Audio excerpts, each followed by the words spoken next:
think this might be the craziest thing I've ever seen. That's a big call. It's a big call, but this absolutely blew my mind when I found out about it. All right, let's see it. So the Bible, the early books are written in Hebrew, right? The genealogy and the first few books of the Bible, in the original Hebrew, when you take the meanings of their names, get this. So Adam means man.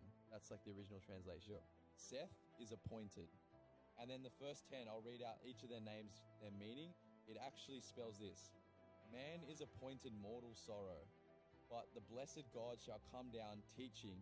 His death shall bring the despairing comfort and rest.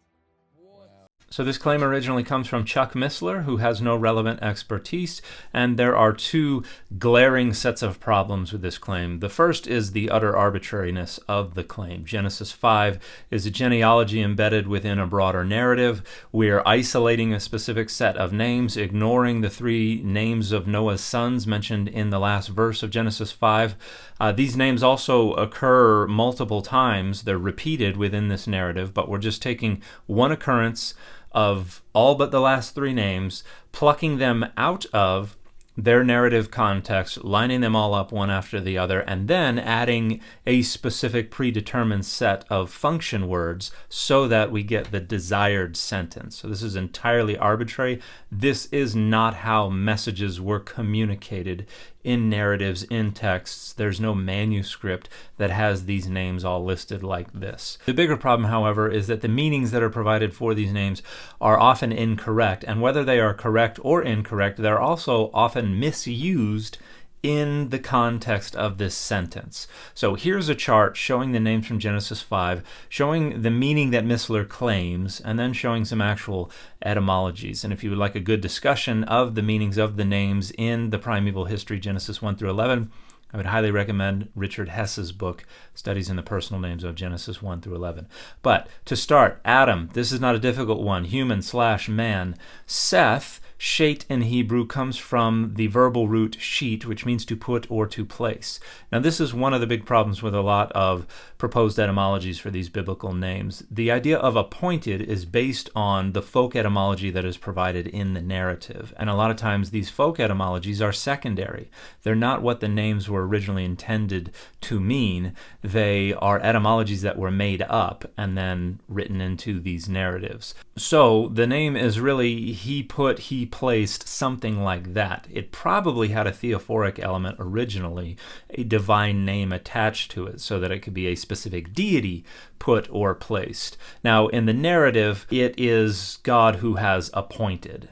But in Missler's sentence, he actually has man is appointed, which makes man the subject of a passive verb, when in the narrative, as well as in the etymology of the name, it is active. Now, in English, there's not really a distinction to be made. In Hebrew, there is a distinction to be made. So the notion that these 2 names by themselves can mean man is appointed simply does not work when we look at the actual Hebrew. And this is one of the indications that Missler does not have the first clue what he's talking about.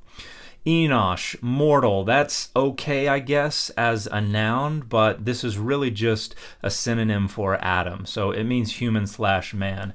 But notice that Missler claims it not as a noun, but as an adjective, mortal sorrow. So he's taking a noun and saying, I'm just going to make it an adjective, because again, that works in English. There's no difference in English. There's a big difference in the Hebrew. So then we got Kenan, which Missler suggests is sorrow. This is not accurate. Kenan is a variation on the name Cain, which probably has to do with metal working, so it means a smith. And the an on the end is either a hypochoristic or a diminutive or something like that. So little Cain, smithy, something like that. Mahalalel, Missler says it means the blessed God. This is not accurate. It is not a title for God. It is someone's personal name, so it is saying something about God. Praise of God, praising God, something like that. Jared shall come down like Adam. This is a pretty easy one. This is from the verbal root yarad, which means to descend, to come down. He will come down. Again, probably originally there was a theophoric element, a divine name associated with this. Enoch, Missler says teaching. That is a participle. That is not accurate. It doesn't mean that. Most likely it means founder based on a verb that means to initiate or to start or something like that.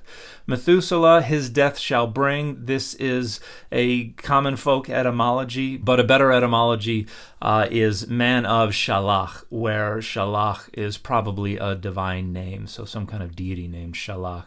Or it could be man of sending, or another idea is that Shalach is a reference to like a spear or a dart or a weapon, man of the spear or something like that.